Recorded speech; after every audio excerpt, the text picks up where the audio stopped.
zaakudde okunywa mu mpaka za DJ ezigenda okugulawo kalenda y'omwaka guno olw'abavuzi abasinga okwambuka mu madaala. Okusinziira ku bategesi, abavuzi bangi baasumuse okuva mu kilaasi ezitali zimu era basuubira okuvuganya okw'amaanyi. Tulina Habib Kigondo ne Imran Kuluziza bavuddeyo mu 50cc bazze mu 65cc class.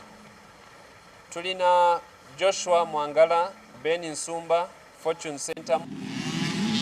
Okusinziira ku Alpha Brick Junior eyali champion w'eggwanga emirundi 10 waakuvuganya ku ngule 2 ey'emmotoka z'empaka ne Digi.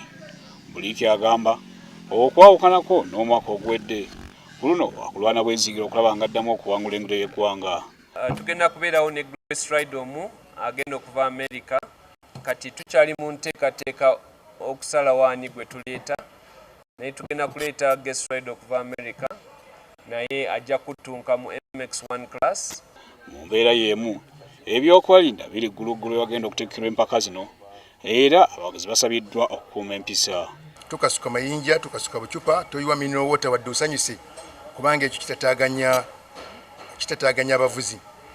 Mpozi kyenerabidde luli nti Uganda abakulira ebyemizannyo egya piki z'empaka mu nsi mu Africa bagirabye ng'ekulaakulanya ku speedi ya waggulu.